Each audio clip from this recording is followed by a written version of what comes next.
Hola, ¿qué tal? ¿Cómo están? Espero que estén bien. En este video vamos a aprender a saber qué método utilizar cuando me piden factorizar una expresión. Todos estos métodos ya lo hemos aprendido en videos anteriores.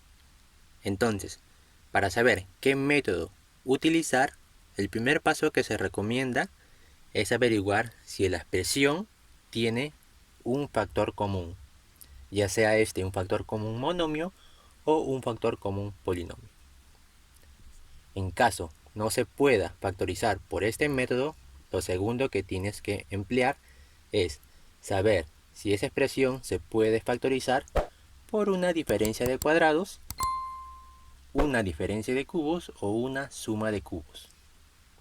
El tercer paso a emplear, si es que no se pueden factorizar por los métodos anteriores o después de factorizar por esos métodos aún se puede seguir factorizando, es saber si se puede factorizar por trinomio cuadrado perfecto. Si es que no se puede factorizar por este método, tenemos que ver si es un trinomio de la forma x al cuadrado más bx más c o de la forma ax al cuadrado más bx más c, siempre y cuando en esta expresión a sea diferente de 1, ¿verdad?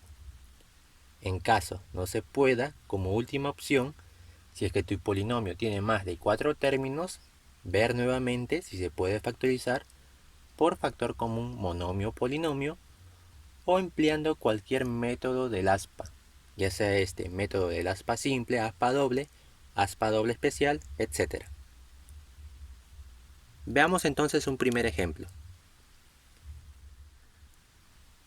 En este caso me piden factorizar esta expresión. Si yo no sé en primera instancia qué método aplicar, el primer paso que se recomendaba era ver si el polinomio tenía un factor común, que en este caso sí lo tiene, ¿verdad?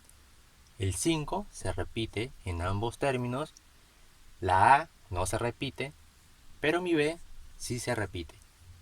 Entonces voy a factorizar 5b. Si yo factorizo 5b, para que me dé este primer término tengo que multiplicarlo por a a la 8. Y menos, ¿verdad? Porque el signo es menos. Para que me dé este segundo término tengo que multiplicar a 5b por b a la 8. Ahora vemos que ya no hay factor común. El segundo paso que se recomendaba era fijarme si cada factor se podría factorizar o era una diferencia de cuadrados, una suma de cubos o una diferencia de cubos. En este caso podemos ver que este factor es una diferencia de cuadrados. Entonces voy a factorizar solamente esta expresión por diferencia de cuadrados. Por lo tanto quedaría 5b baja igual. Si es una diferencia de cuadrados, por videos anteriores, el cual ya le hemos enseñado, es igual al producto de dos factores, en donde en uno interviene la suma y en el otro interviene la resta.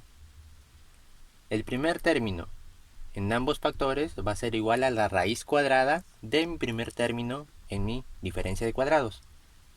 Raíz cuadrada de a a la octava es a a la cuarta. Ese término se repite aquí también.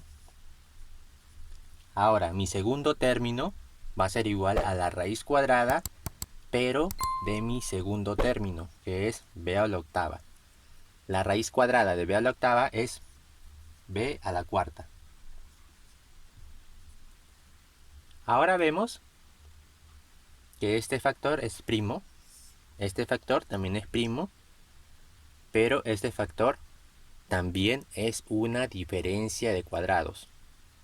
Entonces voy a factorizar esta expresión por diferencia de cuadrados. Y tendríamos 5b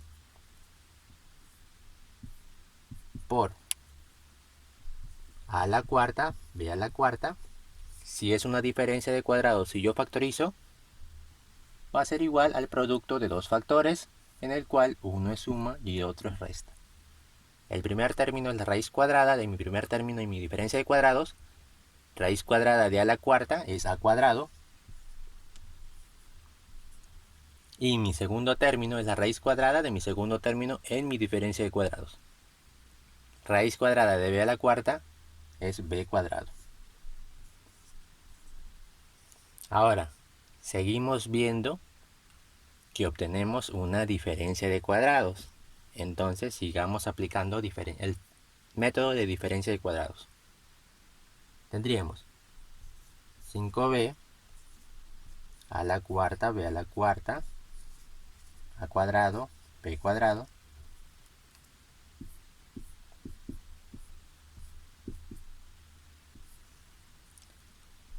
esta diferencia de cuadrados va a ser igual al producto de dos factores igual, donde interviene una suma y una resta. El primer término es la raíz cuadrada de mi primer término aquí, el cual es a, y mi segundo término va a ser igual a la raíz cuadrada de mi segundo término en mi diferencia de cuadrados, el cual es b.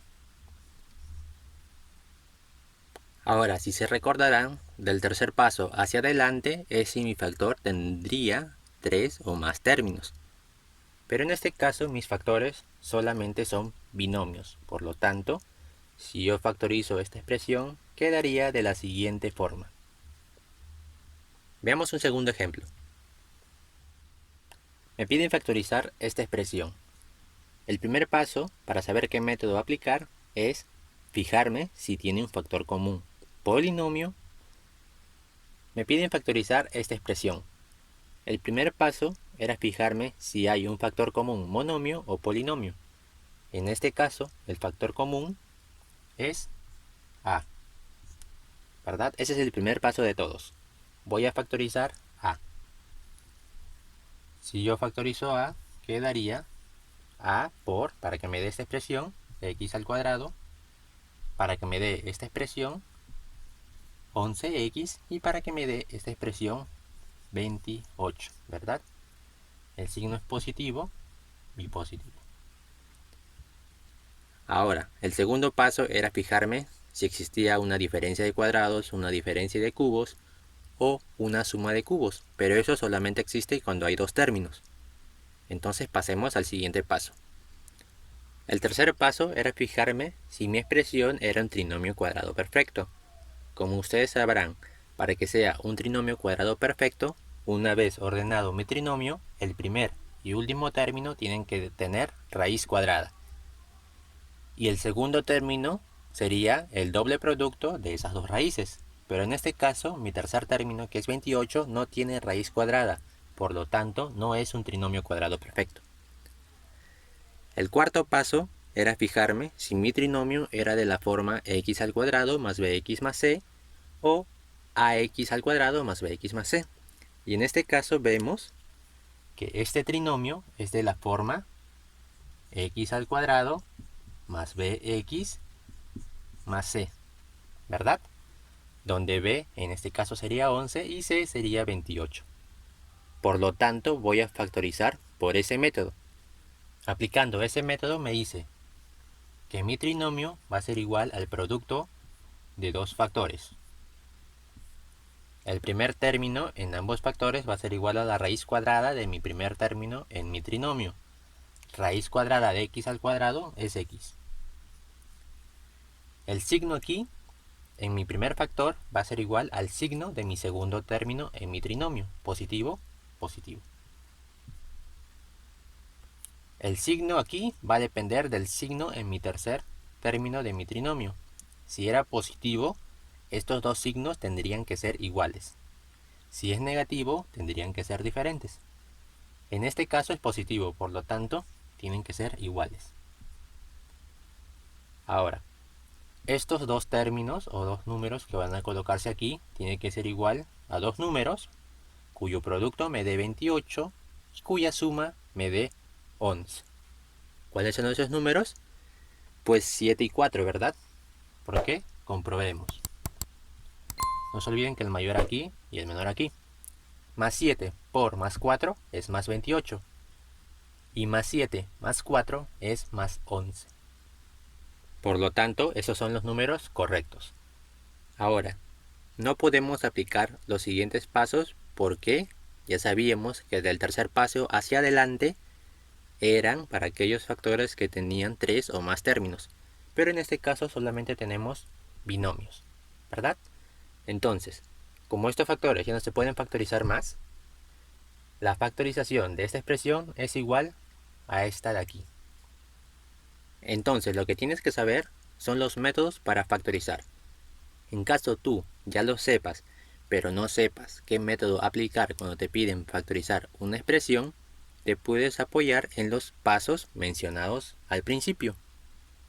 Te aseguro que si tú sabes los métodos para factorizar, los cuales ya les hemos enseñado en videos anteriores, y te apoyas en los pasos para saber qué método aplicar, se te va a hacer más fácil factorizar cualquier expresión. Y bueno, eso es todo por este video, espero que hayan podido entender. Si te gustó, por favor, dale like, suscríbete y comparte este video con tus amigos. Nos vemos en una próxima ocasión.